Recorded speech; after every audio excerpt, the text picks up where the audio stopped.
ഓണത്തോടനുബന്ധിച്ച് ശില്പശാല arts and sports ക്ലബിന്റെ ആഭിമുഖ്യത്തിൽ എഴുകുംവയൽ പള്ളിക്കവലയിൽ വടംവലി മത്സരം സംഘടിപ്പിച്ചു. മത്സരത്തിന്റെ ഉദ്ഘാടനം എഴുകുംവയൽ ഇടവക വികാരി ഫാദർ തോമസ് വട്ടമല നിർവഹിച്ചു. മത്സരത്തിൽ പാപ്പൻസ് കുമളി ജേതാക്കളായി 2, 3, 4 സ്ഥാനങ്ങൾ യഥാക്രമം Phoenix sevens Upputhara, new star Ezhukumvayal, sevens Idukki എന്നിവർ നേടി.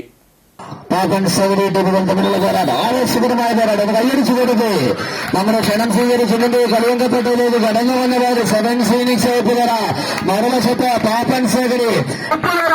ഒരു ഫീനിക്സ് പക്ഷിയെ പോലെ ഈ പോരാട്ടത്തിൽ 2 മത്സരങ്ങൾ കൈപ്പിടിയിൽ ഒതുക്കി ഒന്ന് ഒടിച്ചു കയറുമോ, അത് പരാജയപ്പെട്ട് 2ാം സ്ഥാനമായി കളിക്കണമെന്നോ എത്തിച്ചൊരു വലിയൊരു സംഭവമല്ല. പാപ്പൻസ് 13 കിലോമീറ്ററുകപ്പുറം കട്ടപ്പന എന്ന ഗ്രാമത്തിൽ നിന്ന് ഈ മത്സരത്തിന് വേണ്ടി ഇവിടെ എത്തിച്ചേർന്നവർ. ആവേശകരമായ ഒരു പോരാട്ടം. രമേശ് കട്ടപ്പന ന്യൂ സ്റ്റാർ ആവേശകരമായ പോരാട്ടം.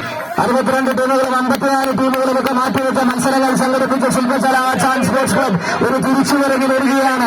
കേരളക്കരയിലെ ഏറ്റവും മികച്ച സംഘാടകരെന്ന് കായിക പ്രേമികളും വലംവലി താരങ്ങളും വാഴ്ത്തിപ്പാടിയ ശില്പശാല ആർട്സ് ആൻഡ് സ്പോർട്സ് ക്ലബ് വീണ്ടും ഈ ഓണനാളിൽ ആവേശകരമായ 5100 തുടങ്ങി 500 എത്തുന്ന 8 ഗ്യാസ് സ്പോർട്സുകളെ കൂട്ടിയിണക്കിയുള്ള ആവേശകരമായ വടംവലി പോരാട്ടം, ഇഞ്ചോടിഞ്ച് പോരാട്ടം. പാപ്പൻ സേകരി ഒട്ടേമുറുകി ശൈലിയുമായി പാപ്പൻ സേക